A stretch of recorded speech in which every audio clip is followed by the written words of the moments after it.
Welcome back, and in our sports news, in the opening round of the US Open, third seed Roger Federer completed a clockwork 6-4, 6-3, 6-2 win over 56th ranked Colombian Santiago Giraldo, to the delight of the Flushing Meadows night crowd. A day after Hurricane Irene devastated parts of the Northeast, the US Open started without issue as tennis fans flocked to the Billie Jean King National Tennis Center for the year's last major. Federer's 106-minute sweep was his first step in his quest to add to his Grand Slam record of 16 men's singles titles, with a 6th US Open crown.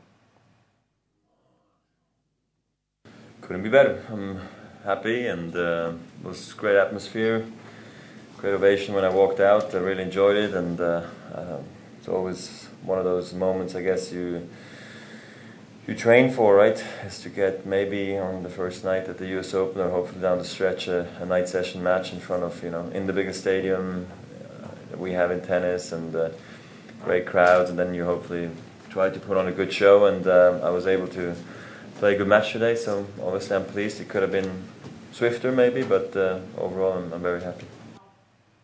And over in the women's, former champion Maria Sharapova survived a first-round scare before roaring back to beat talented British teenager Heather Watson 3-6, 7-5, 6-3.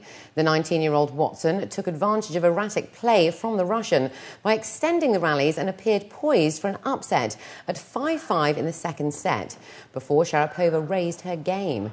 Hitting with added ferocity deep into the corners, Sharapova moved her 104th ranked opponent from side to side and eventually wore her out in 2 hours, 34 minutes on the Arthur Ashe Stadium court.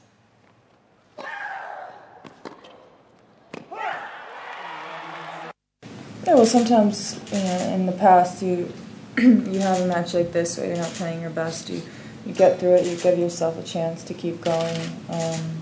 To find your rhythm, and you find yourself in the later stage of the tournament. So obviously that's what I hope it is, and it's good to have a day to practice tomorrow. I'll hit the court and then have another match. And the best thing about this match is I gave myself a chance to play another one. Twice winner Venus Williams beat Vesna Dolence of Russia 6-4, 6-3 in the first night match at the US Open yesterday. The unseeded American, who played her first match in 2 months due to injury, hit 6 aces and 28 winners against the 91st ranked Dolence.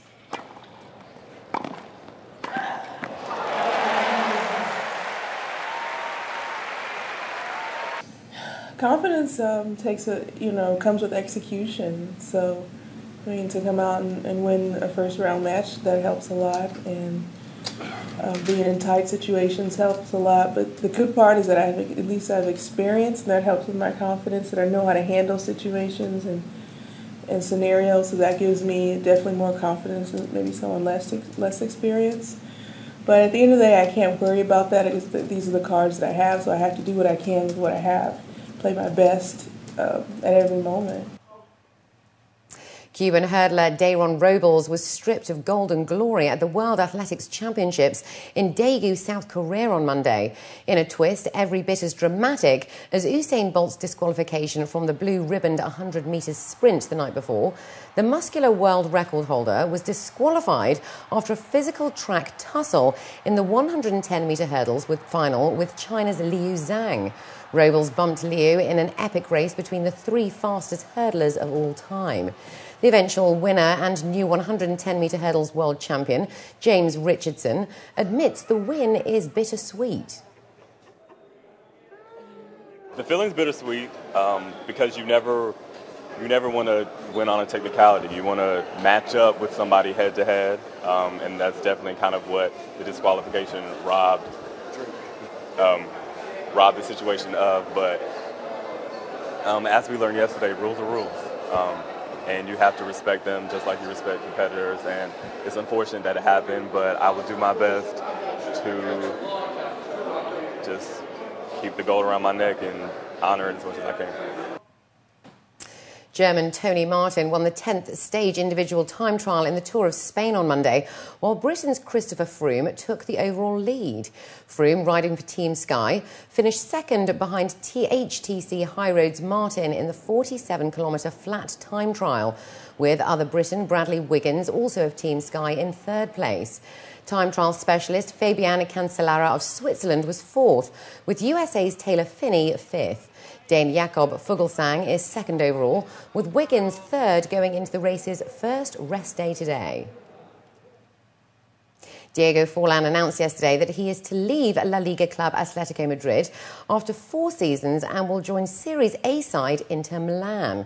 A former La Liga top scorer with both Villarreal and Atletico, the former Manchester United forward was voted best player at the World Cup finals in South Africa last year, as Uruguay reached the last 4.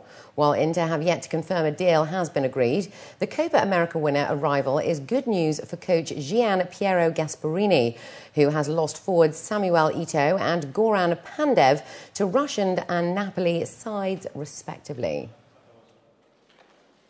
I want to say to the supporters and the Atletico Madrid people that the most important thing is the feeling that you get, and today I'm leaving as an Atletico Madrid supporter, and that is the most important thing.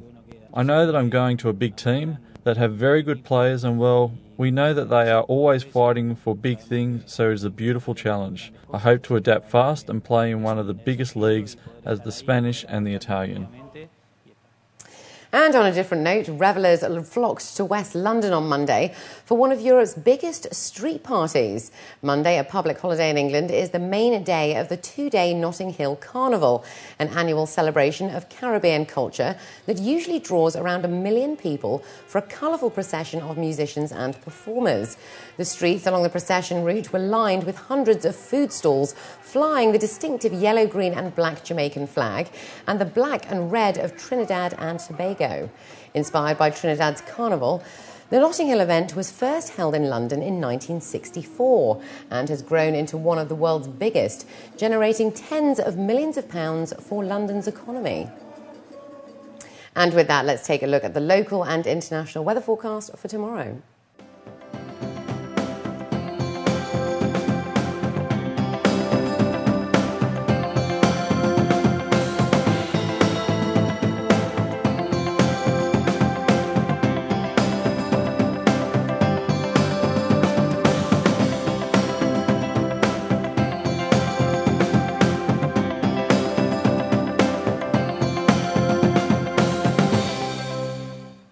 And before we head out, here are the top stories again. Eid prayers performed across the country by the Emirates rulers, crown princes and members of the Supreme Council. Ruler of Dubai highlights importance of Islamic scientific heritage. And 19 miners rescued from flooded Chinese mine after 7 days.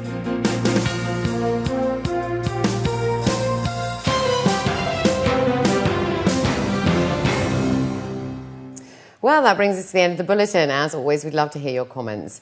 You can write to us at news@city7tv.com or by calling us on 04 367 2230. From the entire news team, it's goodbye for now.